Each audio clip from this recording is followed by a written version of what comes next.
간밤 미국 증시는 전약 후강 장세를 보였습니다. 바로 코앞으로 미국 해방의 날 관세 정책 시행이 다가온 가운데 하락하는 4월장을 맞이하고 있는데요. 잠시 후에 자세한 증시 내용 그리고 속보도 함께 전해드리도록 하겠습니다. 네, 일단 월가에서는 20%의 상호 관세를 예측하고 있습니다. 투자자들은 20% 상호 관세 이후에 증시가 더 크게 흔들릴 것이다라고 현재 마음을 모으고 있는 상황인데요. 구체적으로 어떤 내용들이 전해졌는지 간밤 소식들 좀 챙겨보도록 하겠습니다. 3대 지수 상황부터 체크해볼까요?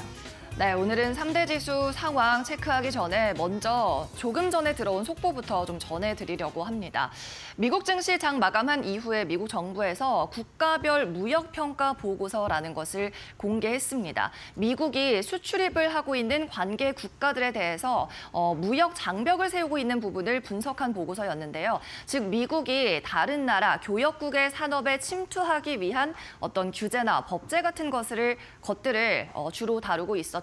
어떤 점이 해당 국가의 무역 장벽을 세우고 있는지 평가하는 보고서였습니다. 당연히 한국도 포함이 됐고 256페이지부터 한국에 대한 보고서가 있었는데 산업별로 전 산업 부문이 포함이 됐습니다. 자동차, 망사용, 기술, 그리고 바이오, 방산 등이 포함이 되어 있었고요. 일단 조금 더 깊이 있는 보고서 내용이 해석이 되는 대로 자세히 전해드릴 텐데 자동차부터 먼저 말씀을 드린다면 자동차 시장에 접근을 확대하는 것이 미국 업계들의 1순위 과제다라고 이야기를 했습니다. 즉 우리나라에서 미국 자동차 브랜드가 많이 점유율을 갖고 있지 못한 부분에 대해서 어떻게 효과적으로 침투할 수 있을지 관련 법제 그리고 규제를 다루고 있었는데요. 트럼프 행정부에서 계속 대미 무역 흑자국들을 치고 나서고 있고 규제를 들어가고 있고 이 가운데 미국의 수입 물량을 늘리기 위해서 관세 정책도 실행을 하고 있는 가운데서 이 보고서 안에서 만약 상대국의 무역 장벽이 좀 높다라는 판단이 나온다면 트럼프 대통령의 입에서 또 우리나라를 겨냥하는 관세 관련한 코멘트가 나올 수도 있습니다. 보고서 해석이 되는 대로 더 자세하게 전해드리도록 하겠습니다. 네, 그러면 미국 뉴욕 증시 3대 지수 마감 상황 전해드리죠. 말씀드렸다시피 이날 미국 증시는요. 장 초반에 가장 약했습니다. 그리고 계속 고개를 들어 올리는 모습을 보였는데요. 다행히 S&P 500과 다우가 상승권에서 마감을 했고요. 나스닥이 약보합권 17,299선까지 회복을 했습니다. 장 초반부터 계속 좀 저가 매수세가 촉발된 부분이 있었고요. 관세 관련해서는 이제 4월 2일이 정말 코앞으로 다가왔습니다. 4월을 맞이한 오늘인데 트럼프 대통령이 상호 관세에 대해서 구체적인 내용은 오는 수요일, 미국 시간으로 수요일에 발표할 것 같다라고 얘기를 했고요. 지난 주말에 일단 관세는 모든 국가를 대상으로 부과를 시작할 거다라고 언급을 했습니다. 그 전까지 시장에서 긍정적으로 예상을 했던 점은 그래도 조금 더 좁고 targeted, 어떠한 특정 국가나 품목에 집중적으로 부과될 거다라는 예상이었는데 이 같은 예상을 완전히 깨버린 거죠. 오히려 월스트리트 저널의 보도에 따르면 트럼프 대통령은 범위는 더 넓은 그리고 관세율은 더 높은 부과를 검토해라라고 지시를 했습니다. 그리고 기본적으로 우리가 교역하고 있는 모든 상대국에 상호 관세를 부과하겠다라고 이야기를 했죠. 이것 때문에 일요일 날 나온 발언이었는데 이것 때문에 어제 아시아 증시는 선제적으로 타격을 받으면서 일제히 하락하기도 했었습니다. 여기에 따라 월가에서는 경기 침체 우려도 높아지고 있습니다.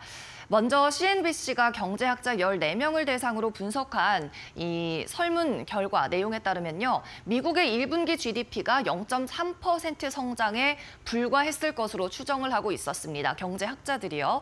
이건 2022년 이후로 가장 낮은 경제 성장률 전망치고요. 그리고 지난 분기 그러니까 4분기 GDP 성장률이 2.4%였는데 이것보다도 굉장히 낙폭을 확대한 겁니다. 또 골드만삭스에서도 비슷한 분석 의견이 나왔는데요. 1분기 GDP가 0.2% 성장에 그쳤을 거다. CNBC보다도 심지어 더 낮게 보고 있었습니다. 그리고 연간 GDP 성장률도 1%에 그칠 거다고 추정을 했죠. 여기에 대해서 골드만삭스는 경기 침체, 향후 12개월 내 경기 침체가 도래할 가능성도 기존 추정치 20%에서 35%로 대폭 늘려 잡았습니다. 올해도 이 경기 침체 가능성을 앞서 조정했었는데 3월 들어서 또 한 번, 4월 들어서 이제 또 한 번 경기 침체 가능성 전망치를 상향 조정을 한 겁니다. 여기에 더해서 PC 물가 지수 같은 경우에도 CNBC에서는 더 안 좋을 것이다라고 보고 있었는데요. 계속해서 물가는 높고 그리고 경기는 침체되는 스태그플레이션의 공포가 월가를 뒤덮고 있는 상황입니다.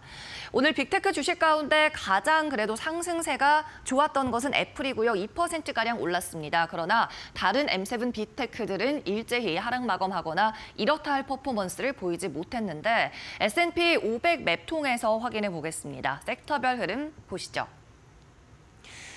네, 그래도 오늘 섹터별 흐름은 나쁘지 않았습니다. 다만 기술주들이 일제히 빠지면서 체감 수익률은 더 낮았을 것으로 예측이 돼요. 오늘 아마존과 테슬라가 1% 넘는 하락했고요. GM과 포드 같은 자동차 주식들에는 저가 매수세가 들어오면서 초록불을 다행히 켜줬습니다. 애플 2%가량 상승했고 마이크로소프트 그리고 엔비디아가 빠지면서 이 기술주 커다란 네모단에서는 하락이 나온 모습이었고요. 또 기술주가 속한 컨슈머 시클리컬 이미 소비재 쪽에서도 섹터 하락 나왔습니다. 또 통신에 속한 구글, 알파벳과 메타는 소폭 오르면서 나쁘지 않은 퍼포먼스를 보였습니다. 자, 계속해서는 종목별 흐름도 확인해 보겠습니다. 먼저 M7 빅테크 주식들 체크해보죠. 테슬라가 1% 넘게 빠졌는데요. 월가에서는 계속해서 테슬라에 대한 부정적인 의견을 내고 있습니다. 오늘은 스티브 펠입니다. 신형 모델 Y의 출시가 계속 지연되고 있는 부분, 그리고 각국에서 테슬라라는 브랜드에 반대하는 시위가 지속되고 있는 부분이 판매량을 압박하고 있고 1분기 인도량도 압박하고 있다고 봤습니다. 목표 주가는 기존 474달러 에서 455달러까지 낮춰 잡았고요. 다만 매수 의견은 유지했습니다. 이어서 메타 보겠습니다. 애플입니다. 잘못 나온 것 같습니다. 애플이 2% 가까운 상승률 보였는데요. 바클레이즈에서 이렇게 밝혔습니다. 애플의 향후 AI 관련한 전략이 불투명하다. 그리고 밸류에이션이 고평가되어 있다라고 이야기를 했고요. 투자 의견도 하향 조정했습니다. 기존 오버웨이트에서 매수해서 홀드 중립으로 하향 조정했습니다. 자, 이어서 애플 보겠습니다. 알파벳 보겠습니다. 알파벳에 대해서는 증권가에서 좋은 의견 나왔는데요. 뱅크 오브 아메리카에서 알파벳 그리고 메타 더불어서 긍정적 의견 줬습니다. 관세 리스크 속에서도 그나마 버틸 수 있는 종목이라고 했는데 관세의 불확실성과 리스크가 업계 전반에 영향을 미치겠지만 광고 경매 쪽에서 높은 우위를 점하고 있는 이 두 회사는 그래도 수익률이 버텨질 수 있을 것이다라고 평가했습니다. 네, 계속해서 이슈 있는 종목도 체크해 보시죠. 먼저 캐나다 구스입니다. 3% 넘는 하락이 나왔는데요. 캐나다에서 생산 비중이 높은 기업이죠. 겨울용 의류를 판매하고 있는 소매 판매 업체고요. 목표 주가 기존 10달러에서 8달러로 하향 조정하는 월가 의견이 나왔습니다. 그리고 투자 의견도 중립으로 하향 조정됐는데 캐나다 생산의 노출 비중이 많기 때문에 관세의 영향을 크게 받을 수 있다고 봤습니다. 네, 이어서 뉴스맥스입니다. 뉴스맥스는 이 케이블 뉴스 네트워크 회사인데요. 정치적으로 보수적인 성향을 지니고 있습니다. 그렇다 보니까 트럼프가 대통령으로 당선된 이후에 시청률이 올라가고 있는 추세였어요. 이날 처음으로 상장했는데 상장 첫날 500% 넘는 상승률 보였습니다. 장중에는 99달러를 터치하기도 하면서 800% 가까이 치솟았는데요. 마감 종가는 735% 급등하면서 마감했습니다. 네, 계속해서 모더나 체크해 보시죠. 모더나뿐 아니라 오늘 백신 관련 주식들이 일제히 하락하는 흐름이었습니다. 9%가량의 급락 장세 보였는데요. FDA의 백신 총괄이자 이 식품의약국의 핵심 인물인 피터 마크스가 이날 사임을 했습니다. 보건복지부 장관이죠. 미국의 보건부 장관이 백신에 대한 회의론을 가지고 있는 사람인데요. 여기에 반발해서 마크스가 사임을 한 거고 여기에 따라 향후 백신 물질에 대한 FDA의 승인이 늦춰지거나 축소될 수 있다는 우려가 나오면서 백신 관련주 일제히 하락하는 움직임 보였습니다. 네, 지금까지 미국 뉴욕 증시 짚어드렸고요. 계속해서 종목별 이슈 조금 더 확인해 보도록 하겠습니다. 자, 셀시우스 홀딩스입니다. 6% 급등이 나왔네요. 월가에서 의견 나왔는데 트루이스트에서 기존 중립에서 매수로 의견 상향 조정했습니다. 알라니 누트리션이라는 회사를 인수한 데 대해서 강점이 많다라고 여기에 주목해야 한다고 평가하고 있고요. 인수 후에 미국 시장에서 특히 여성 소비자들에 대한 판매가 늘 수 있다고 평가했습니다. 셀시우스 홀딩스는 에너지 드링크를 판매하는 회사입니다. 네, 이어서 코어위브도 체크해보죠. 7% 넘는 낙폭이 나왔습니다. 상장 둘째 날이었는데요. 이번에 다시 폭락하는 흐름이 나왔습니다. IPO 시기가 참 좋지가 않았죠. 반도체, 특히 엔비디아 관련 회사인데 엔비디아의 GPU를 사서 서버를 임대해서 수익을 내는 회사입니다. 오늘 7%가량의 하락 집계됐습니다.